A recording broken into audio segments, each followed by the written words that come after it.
Recording. Greetings and peace, everyone. Thank you so much for joining us this evening. It is my honor, privilege, and pleasure, as always, to welcome Sheikh Wahid Azal of the Fatimiyya Sufi order. He's my Sheikh, Murshid, friend, and brother. And today he returns for part 20 in the series of dialogues and conversations that we have been having. And in part 20 that we are doing for this month, for the month of May, we are focusing on how many of the, let's say, the spiritual communities, the occult communities, the love and light communities, how many of them are infiltrated and their members exploited by government informants and people who are of that background. So without further ado, Nur alaikum and Bismillah, and welcome to Sheikh Wahid Azal. Alaykum Nur and Bismillah. Let me start here. We have talked in the past about, and I've touched on this several times, that there appears to be a connection between the Baha'is in the background and agents or elements of the Islamic Republic of Iran. I have quite an extensive array of evidence to that end. And one of the nodes of evidence here is actually on Reddit with this ex-Baha'i subreddit. I've spoken about this in the past. Now, let me reveal the following.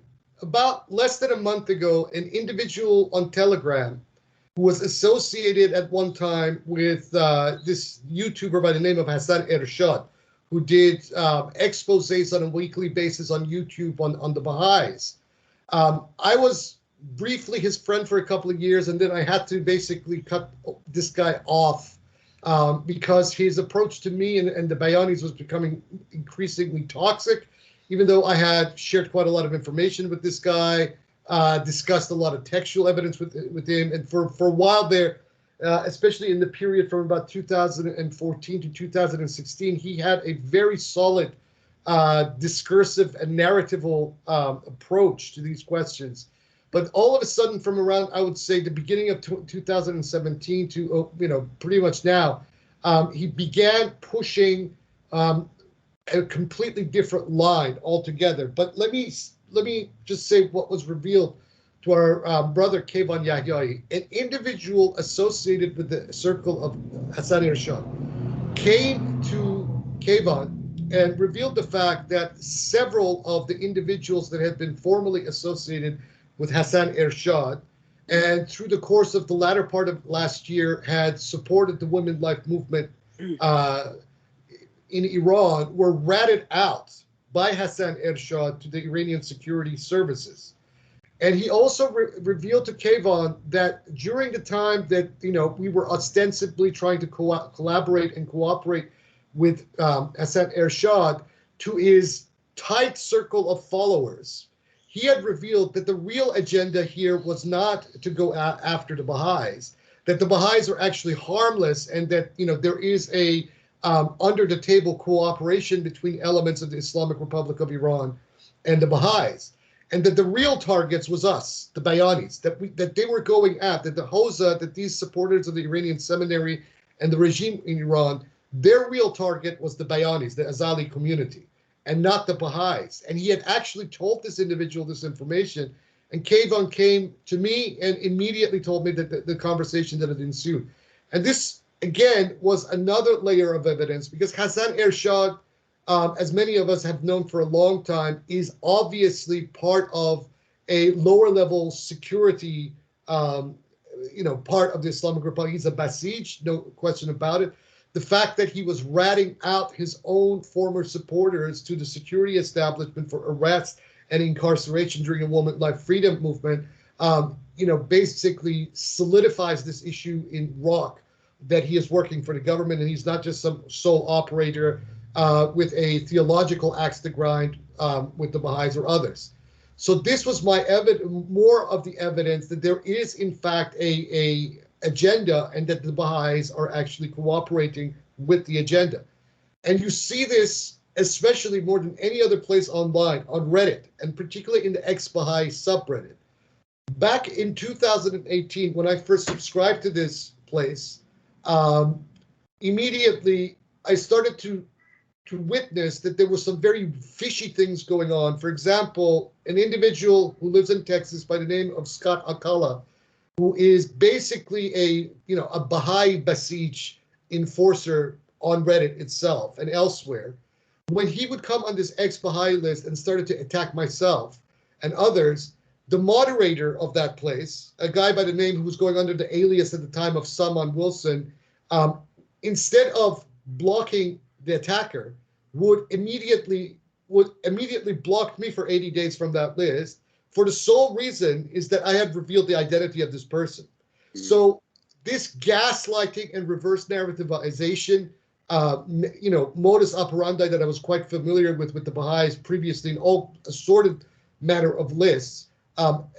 began to become apparent. Then when I followed this guy around, this Salman Wilson, all around Reddit, it quickly became apparent that he was a supporter of the Islamic Republic of Iran himself.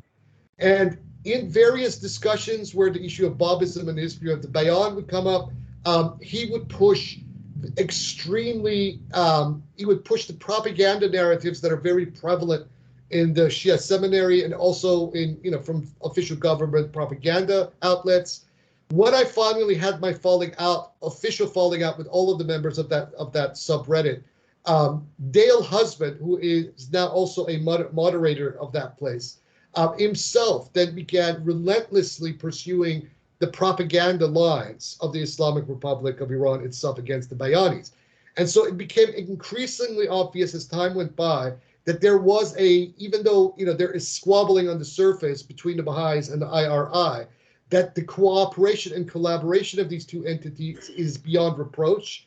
And the various identities that they have manufactured over time, to come and basically attack me or the Bayan subreddit lends itself to the narrative that there is this cooperation going on. And since Hassan Ershad is on record now for admitting this to his former inner circle of people, that the real target are not the Baha'is by the Islamic Republic of Iran, that the real ultimate target are us, the Bayani and the Azali community, this basically then proves what I have been saying consistently since 2018, that ex-Baha'i subreddit is a gate-kept subreddit that is being simultaneously gate-kept by the Baha'is to basically gatekeep any people who get disenchanted from Baha'ism and find themselves looking for networks and communities of support online, to then immediately fall into the trap of this subreddit that is being overtly administered by individuals that I have identified as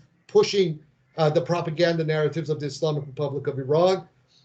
So this is basically a joint operation by the hyphens and the IRI to keep the discourse in a sort of a status quo, to try to discredit any alternative narratives to the mainstream Baha'i narrative that is prevalent. And this is quite interesting, that even though the Baha'is at least run to human rights organizations here in the West and have this whole narrative themselves constructed against the IRI, but where it counts, that the Baha'is and the IRI are actually being underneath the table collaborating.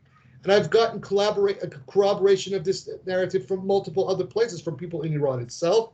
I witnessed this, Roya and I witnessed this ourselves back in 2015, that even though the Baha'is were claiming all kinds of persecution narratives, if you go to Tehran, you see a massive percentage of the local industry within Tehran itself that in some fashion or another is either participated by Baha'i investors or outright controlled by them, like cement and cement works, steel, manufacturing, the various warehousing industries that exist for that sort of thing.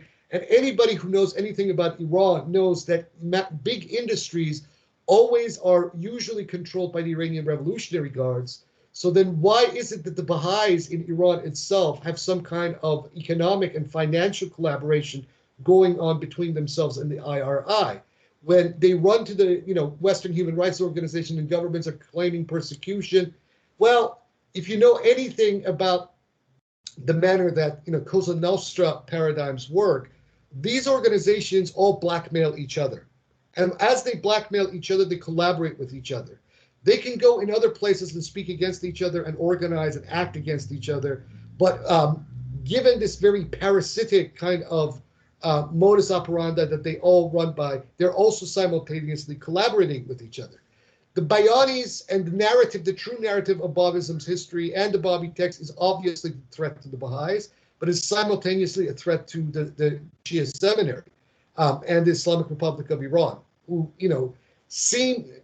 who think that they have not managed to control and fully discredit this narrative. So they mutually cooperate with each other, these two ostensible enemies. And we see all of this then playing out in places like Reddit. Now, my question is why is this going on in Reddit above all other of these social media platforms? It used to occur, for example, once upon a time on Yahoo groups when you had this whole platform where Yahoo was offering these groups. It used to operate in these HNet forums. It used to operate, this was when the Baha'is solely themselves were doing this. Not to the same extent it is going on Facebook. It is not going on, obviously, on Twitter. But in Reddit, this is especially the case. And Reddit was a place where back in 2012, I discovered that some individual had gone and done a complete identity theft of me, of my name. This individual was a white supremacist, and they did an identity theft posting constantly with my name, all kinds of toxic, neo-Nazi garbage. I tried to get Reddit for years to remove and delete this material, and they refused to do it. And so once I then, went on Reddit myself, you saw these patterns then repeating in a very similar fashion with almost the identical same cast of actors as I had been used to in other fora previously. I'll pass it on to you now. Yes, Sheikh, that's absolutely right. And unfortunately, what we see in these groups, whether it's even YouTube, Reddit, so many other mediums and platforms, these kind of people who do this to smear your name and to defame you or slander you are 90% of the time government or intel informants, and they're protected. Corporate entities. Yeah. They're protected under national security. And I had a recent experience, as you know, with this Douglas Dietrich character from California, where he was accusing me of dangerous accusations, where I know believe he himself is guilty of what he accuses others of. Yeah. So I had reported him to my local police. First, I contacted San Francisco police. I have the evidence, the timestamps, the links of where he slanders me and makes these accusations and tells people to make false reports against me. So I called San Francisco. I reported him to their police department, to the California State Police, which is like their highway patrol, the FBI office in San Francisco. So I reported him to all of these places. So they told me, go file a report with your local police. Okay, I did that. And I sent it over to them. Nothing was done. And this was a year ago. And this guy is still defaming and slandering and doxing people left and right. And this past summer, what had happened a year ago, now this summer is going to approach 1 year. There was an investigator that showed up at my home and saying, oh, you are being accused of abusing your parents. And he interviewed myself and my parents, and that was not true. And this Douglas Dietrich character admitted recently on his April 13, 2023 show, I have the timestamp and the link, where he says that I'm going to report him for elder abuse. So all of the stuff that's happening, I even told the investigator that whatever the source of this report was, make sure you hold this person liable, because lying to the authorities and agencies is a crime under local law, state law, and federal law. So as myself, my record is clean as a whistle. I never even gotten a parking ticket in my life. But see, why I'm seen as an enemy to the powers that be is because I always stood by the truth and standing with the Fatimiyya Sufi order.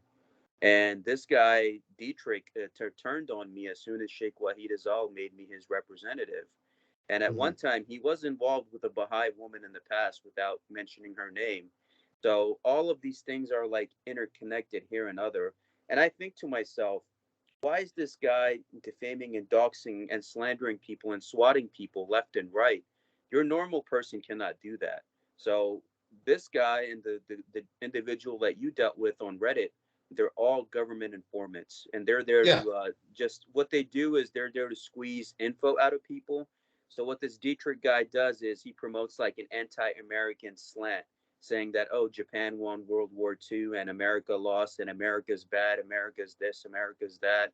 So he's there to identify enemies of the state for the government. It's like what we were told in the Islamic community in the post 9/11 world, that anybody comes to you and tries to start a conversation and makes you say anything about America, 90% of the time they're part of the FBI government surveillance program trying to entrap you. So this is the same thing with this Dietrich character, where he squeezes info out of people, makes you say this stuff, and then eventually tries to blackmail you and tries to dox you and slander you for like a long time. And no matter who files reports against him, who tries to do the right thing, even get lawyers after him, this guy's a protected government asset. And unfortunately, you had to deal with the same thing, and I had to deal with the same thing. Well, it's interesting you mentioned this. Back in about a year before Roya passed away, I made the acquaintance of a gentleman on Facebook who wanted to talk to me about ongoing events at the time with these Dugan people. And this individual lived in Delaware. He swore me to secrecy. We had a conversation. I wish I had recorded him, but I didn't. He confessed to me that there is an entire corporate troll industry in the United States, or actually in North America, including Canada, where a lot of the people who were doxing, trolling, individuals, during the lead up to the Trump election and afterwards, were actually being paid by certain small corporate entities, who create these call centers or computer centers or whatnot, and these people go there. And basically, their job is to troll, to follow a certain individual or group of individuals and to dox and troll and whatnot. And this is a job. This is an actual job. And there's an industry. This was back in 2018. He revealed to me that he had been part of this, that he had been hired by a company based out of Delaware, that he was doing that. And incidentally, remember, Delaware is one of the places in the United States that is an offshore, where you cannot, you have offshore banking facilities where U.S. government regulators, whether state, federal, or otherwise, cannot probe it by law.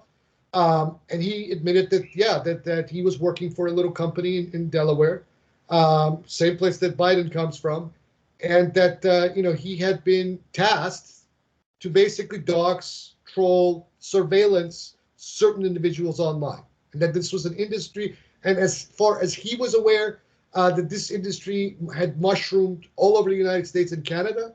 And it wasn't the case that you had these people out of, St. Petersburg, Russia, or, somewhere in Moscow doing it. So this whole narrative of Russian trolls itself was basically a sleight of hand, because and I saw this myself, the vast majority of the trolls, the worst of the trolls that you were seeing during that lead up to the Trump election, and its aftermath, were not outside in Russia at all. They were in the United States. Yet in this investigation that Robert Mueller did about the election of Donald Trump, none of this information even made it into a footnote of the Mueller report. I actually reached out to the office of the special prosecutor at that time, which was Robert Mueller. Given the information that I was getting about these, the nature of these so-called Russian trolls, who weren't Russian at all, but mostly North Americans, American people in various parts of the United States, they didn't take it seriously at all. I think they would probably take it seriously today, given what transpired with the January 6th, storming of the U.S. Capitol. But this tells you that even the people who are tasked with, basically understanding a given phenomena, right, from a government level, are only allowed, a extremely narrow scope of investigation when you have these elements that are part of that investigation, that are part of the larger phenomena that they're looking at. So even though, I do believe that the Russians, did whatever they did for the election of Donald Trump, but I also believe that the vast majority of what was happening, the trolling, the doxing, the hacking, was not coming out of Russia. It was coming out of the United States itself. Russia, doesn't need to do that sort of thing when there are willing participants, whether on a corporate level or on a government level, who are willing to do that sort of thing for them already. And this is where, even though I am totally against this whole MAGA phenomena, I believe that what transpired in the United States and what is continuing to transpire in the United States has a homegrown basis that is not international at all. And that basically we are being misled, that the public is being misled by the media or otherwise to create this, narrative of these outside forces trying to act the American democracy. Whereas the fact of the matter is, and as January 6th proved beyond any shadow of a doubt, that these entities are actually within the United States itself. They're not outside. They're not Russians. They're not Iranians. They're not anybody else. And moreover, a country like the United States and the kind of technological and military power that it possesses is not easily hackable at any time. So, Sheikh, that's an interesting point. I would like to interject for a quick second. Sure, go for it. Most of these time when I've seen these people brought up in a courtroom in front of a judge, their lawyer will always defend them by saying, my client is a performance artist. So a lot of these guys in the spiritual and love and light communities and the occult communities, when they get caught and when karma catches up to them, their lawyer will always say, oh, my client's a performance artist. And what I've seen is, like, when I witnessed all of this stuff throughout history, 90% of the time, the enemy is usually right in your own home. So yes. So you're right. Like, the U.S. being the giant that it is in government, military, intelligence, how would they not know where the individuals are operating from? It's like here with the police. If they want to really catch somebody, they'll do a manhunt, and within a day, they'll have the person. Yeah. Well, I mean, Edward Snowden, in the companies, in the NSA contracting companies that he worked with, he disclosed that back in the zeros, the technology existed for the government, or these contractors for the government, to basically pinpoint any individual through any firewall. This could be even government firewalls. They could pinpoint any anonymous poster down to the very block that he lived, down to his actually chair that he lived. That they have that capability. They had that technology back then when he was around, to basically identify any individual. So if that kind of technology existed in the zeros, then this narrative that we have been fed, that somehow the Russians hacked into the voting systems of the election 2016 and tripped the election for Donald Trump rather than Hillary Clinton, is complete nonsense. This is all happening within the United States itself. I am no friend of Vladimir Putin or the Putinist regime. I think they are scum of the universe. But the facts are facts. And when you have a confession of a former professional troll, basically a former professional troll who was working for a company, paying him to troll, dox, surveillance individuals, and he claims to me that this is a widespread industry in the United States and Canada, and it's not regulated by any means, and that they have their own lobbies, in fact, preventing the U.S. Congress or even state legislatures in the United States from regulating this sort of industry. What does that tell you? Now, to go back to the issue at hand, and with Reddit and these ex-Baha'i subreddit people, the thing is that they have found themselves a willing patsy in this individual, Dale Husband. And this individual is a complete, in my opinion, a classic form of what is called as a useful idiot, right? He vociferously defends some of the individuals on this ex-Baha'i, like, some of the names that I mentioned in my own podcast I made today, this guy Mirza John, or this investigator 919. Mr. Dale Husband has never once in his life had an actual interaction, a live interaction with even one of these people, not one time. But because they claim to have his back, right? He will defend them and then act as a conduit of propaganda for the Islamic Republic of Iran. One example of this is in this blog of his that he posted back in February, where he claims that he pursues a very logical and evidence-based method to try to refute my claims about early Babism. Whereas if you go through all of his posts, nothing of the sort has ever occurred with Dale Husband. In fact, it was me that is pushing the links, the analysis, the sources, and the historiography, which these people, basically then reject because they're pushing a narrative, a gatekept narrative of Babism. Then this was the real icing on the cake, where he claims to be a expert on Shiism, and that he can use Shia narratives to refute my claims. This is a guy, a former Baptist turned Baha'i, now ex-Baha'i, Unitarian Universalist, claiming to be an atheist. We proved this guy, based on his own words, to be a child groomer, right? And now he's claiming to be an expert on Shiism as well. This individual, if anybody actually sits down and reads this guy's blog and does a psychological profiling of this guy, and also looks at some of these videos of his that he's published on his YouTube page, will quickly come to the conclusion that this guy is a delusional psychiatric case. But there you have it.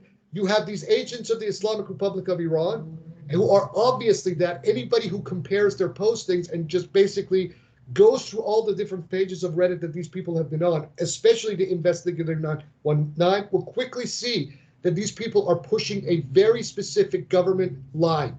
And with that Investigator 919, back during the whole Mahsa Amini thing in last year, this guy went in public on the ex-Baha'i page, pushing the government line of the Islamic Republic, that the narratives about Mahsa Amini's demise were lies. This is an Iranian government lie.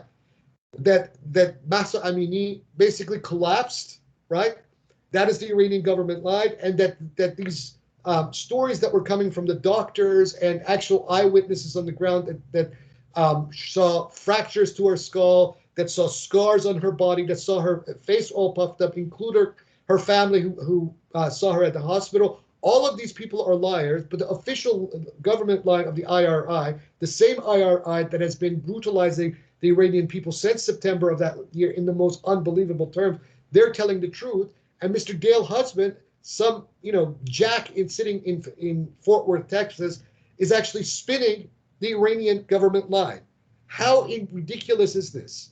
And what do you call an individual like that other than being a sock puppet and a patsy and a useful idiot for the IRI? What else is he? Your voice is gone.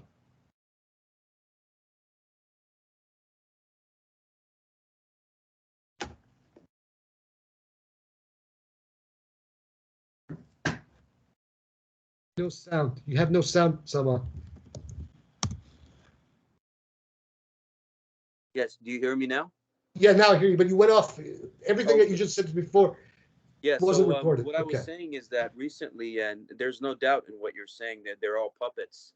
And I recently was in Pakistan, and the Islamic Republic of Pakistan and the Islamic Republic of Iran, they're like two separate heads of the same dragon. Even now over there's so many journalists being kidnapped. People are being kidnapped. Their intelligence agency, the ISI, is kidnapping people without any reason. You see on the news, you have mothers crying for their family members, for their sons, and there's no justice, no answer. And behind the scenes, when these people go overseas to England, all of these politicians and their children, they all have this elitism, including the Indians, while their people are starving and suffering on all sides. And they're all collectively together on one end, right, with the Anglo-Saxon hand behind them, while their people are suffering. And that's exactly right. They're just there as puppets. And at the end, those that make a deal with the devil, trust me, you get We'll go to the devil. We'll go to the devil themselves. And, yes. and there's no doubt about it at all. I mean, they can say whatever they want about me. But the fact of the matter is, at the end of this narrative, all of these people that I mentioned, Dale Husband, Mirza John, Investigator 919, they are completely expendable to the people above themselves, and they will be hung out to dry. Well, for Mirza John, I'll call him Mirza Mother Chod John. Yeah, that's who I call him. Mirza Mother Chod, because that is what he is, a person. And this is the same guy, aka Nasser Emtisali, who for years and years was taking my material, whether I had posted it on Usenet, whether I had posted it on my own blog or elsewhere on Facebook, and reproducing it on his own blog. Now, all of a sudden, because I am standing against these people, right, he's taken the opposite tack, which proves to any dispassionate, any objective observer that you're dealing with a rank opportunist of the First Order who's playing a very dirty game. But because his game is now, I have their number and I know what their game is about, he's then, basically cutting tail and doing what he's doing. Yep. But the fact that these people are working with the Baha'is, and that Reddit and these lists, especially the ex-Baha'i and the people that are associated with that subreddit of ex-Baha'i, are actually on the same team with the Baha'is, there is no doubt about it whatsoever. I would love the opportunity one day to go to a court of law and put all of this evidence in front of a judge and jury and let them decide what the hell is going on. Because by the rules of evidence of any court, any legitimate court, right, these people would be nailed to the wall, and Dale Husband himself would be nailed to the wall immediately as a patsy and a sock puppet and a useful idiot of these people. And that's when their lawyers will say my client is a performance artist. That's where I caught Dietrich too, because Dietrich was stealing a lot of his illustrations and images from Asian cosplay artists, and he was claiming a lot of those illustrations as his own. Then he starts talking about the kings of Edom and the Chochoa and all of this stuff, and majority of the stuff he's stealing from H.P. Lovecraft and the mythos of H.P. Lovecraft. So anyone can look all of this stuff up, whether it's him plagiarizing H.P. Lovecraft or whether it's him plagiarizing the Asian cosplay artist. And he steals the articles of like different press releases and he claims it as his own when he reads it in a monologue. But a lot of these guys are trained as silver-tongued actors, so they would sound very convincing when they're speaking. But see, that's the nature of the game that we're dealing with. They can defame and dox and swat anyone that they want. But when you try to follow the law and you report these people with evidence, I even sent the timestamps and links to San Francisco police, to the FBI with the receipts from the post office that yes, you did receive the stuff that I sent you, so that they cannot deny it. I have established a paper trail. If it ever comes down the road where I do face him in a court, I would rip these people to shreds. But Of course you would. that's why they don't talk about me anymore and they don't mention me anymore, because you must have a paper trail, have all the evidence. So when the time does come, because they're not going to do anything anyway, they just want to entrap you, and that's what a lot of these informants do. So you must always be careful. And thankfully, me as a Muslim growing up in the post 9/11 world, we were taught firsthand how to deal with these freaks who were setting up innocent Muslims in fake sting operations. With other Muslims actually helping the police to do it. This is the tragedy of it, and this is the situation we have today. That you have so-called ex-Baha'is, people who should be ostensibly exposing this Baha'i thing as the giant fraud that it is, are actually being used behind the scenes by the very forces collaborating to keep that narrative intact, i.e. the Islamic Republic. And this is why this confession of this individual to Kayvan Yahyai is such a piece of gold, because it confirms what I have been saying for years now, that the IRI and the Baha'is are collaborating. He says it himself to this individual. We're not so much worried about the Baha'is. The Baha'is are harmless. We're working with them. Our focus are these Azalis, these Bayanis. This is who we're really after to eradicate once and for all. And these people who had themselves been following Hassan Ershad for so many years, but once they became dissidents to the regime themselves during the Woman Life Freedom movement, they themselves were then ratted out by Hassan Ershad. And this is the nature of the duplicity of the kind of people that you're dealing with, that they are only your friends, right, on an ad hoc basis. This is why I never took this Mirza John seriously, even when he used to email me on a regular basis at one point under his Nasser Imtisali name, because my vibe of these people is that they're working on, there's an agenda at work, right? Yes. And lo and behold, the agenda proved itself beyond any reasonable doubt. Now, the issue that every Iranian opposition member knows very well is that the majority of whereas in the United States you have these troll farms that are happening all throughout North America, the fact is India and Pakistan, and even especially Pakistan, appear to service countries like the IRI more than any other. So no doubt. I've seen that firsthand recently when I was in Pakistan. I mean, there's no doubt because of how all these people are interconnected, and plus because of the poverty, it's easier to buy somebody over there. Yeah. Yeah. And lo and behold, they did this with this individual in Delhi who claimed to me that he was from Kashmir. This guy who writes in on Facebook under the name of Sheikh Plato. I worked out his gig really fast about what he's about. He's a Takfiri, and he claims to be a Babi while pushing the most anti-Shia, most just like rabidly Takfiri kind of positions against the Shia. And then he simultaneously tries to claim it be a Babi. He hooked up or was assigned to this individual, this Polish guy, Paul Jules, that I think Stephen and you might kind of touch on in your podcast that's coming up. Yes. So these two are now working together. And obviously, this Paul Jules character, as I've had Poles themselves tell me, themselves, that this guy is another nutcase that is very easily manipulable or even bought, and especially in the UK, because a big part of this whole troll industry also is operating out of the UK. Because remember, the Tories, the Conservatives, deregulated the entire UK economy over the last 10 years, Yes. beyond what it was already was. So operating as a troll, as a professional troll, a guy who posted 5 years ago on Reddit, and I have the links, and I sent these links to Stephen Bear, who looked that up. A guy who claimed to be a Nazarite Baha'i, wanting to create a reform Baha'i movement under the Nazarite wing, right? All of a sudden shows up and is now an expert on Babism and sets up his own blog, sets up his own Facebook page, and is consistently just fabricating information out of thin air that is so silly and childish at the same time. But basically, they raised this guy to pit him against me in the social media. Luckily, he is such a nutcase that no one takes him seriously. But Dale Husband of the ex-Baha'i crowd, this ancient sock puppet of the IRI, is his greatest defender.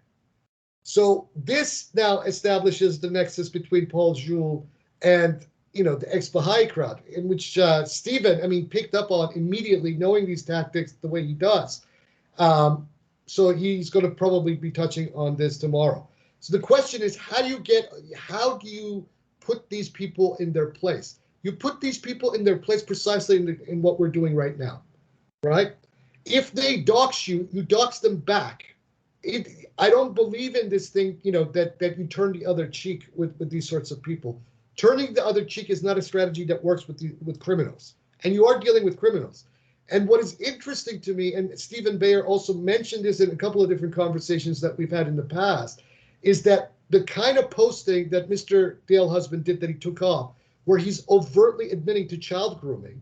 Usually these international criminal entities, there's always that child grooming pedophile element attached to it. So I have gone on record and I've accused these people of potentially running a racket to that end from Reddit itself.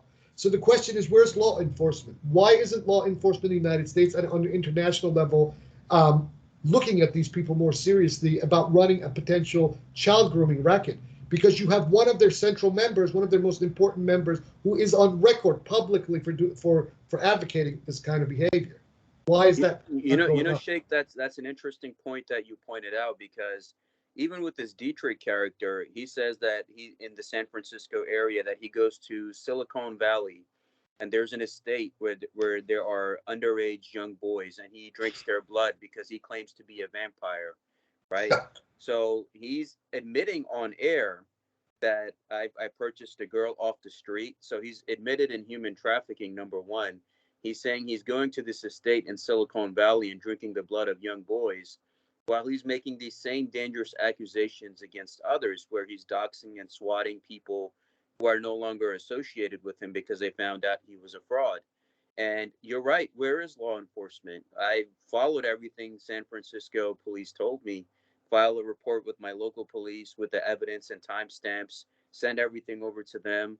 And I even sent a copy of it to the YouTube, right, to their YouTube headquarters. But why is this guy still on air? Because these people are all protected under national security, and if Yeah. we faced them in a court, they would get ripped to shreds. And basically their lawyers will defend them as performance artists, as how we've seen with Alex Jones and how we've seen with other people, that, this person, this is just a character he's playing. This is not his real identity. This is not his real name. And that's when you find out who these people really are. And that's why I believe, like you said, if they wanted to dox innocent people, then you make sure you don't run away from these criminals and cowards and you face them. Like when he tried to dox me, I made sure that I put that out in the public record. And after that, I never heard from him again. And it's been a year and everything's been okay. And but at the same time, in our path, we're not supposed to be cowards. So cowards are not supposed to be in the Noor FSO. You have to be a No. fighter and you have to be a go-getter, because there are countless Sufi orders out there, so many of them. But why is the Noor FSO and its members always seen as a threat? That is my question. And that's why we have to keep up the good work that we're doing in terms of uniting humanity.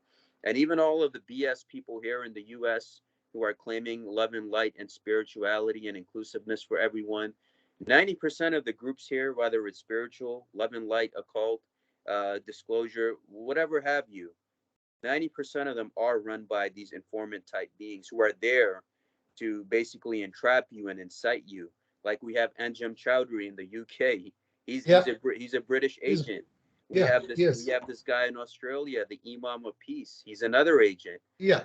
We Yeah. come here in America. The leader of the Proud Boys turned out to be an informant who was there to incite people and get them arrested. So people are not using their common sense. They're not using their common sense because they don't understand the nature of the beast. The nature of the beast is actually quite easy to figure out. This is the logic of capitalism, and it's especially in its neoliberal form, where perception management around the product is how you keep the product lucrative, right, and sellable to a certain market. Now, this product can be either negative or positive, doesn't matter, but perception management and information control of this product is the basic fundamental principle about how you promote your product, whatever it is, and then how you basically confront your market opposition. So basically, my conclusion is that with this entire troll industry that we've been dealing with for the last couple of years, is that we're dealing with capitalism itself. We're dealing with the real Hydra, if you would. Yeah. And so it is incumbent on one to understand the logic of the game. Once you understand the logic of the game, you're that much more equipped with a weapon to combat it without having to fire a single shot. So these people think that they have marginalized me. Maybe they have marginalized me on Reddit, but Reddit is not the entire internet. I have a following on Facebook. I have a following on YouTube. I have a following here and there.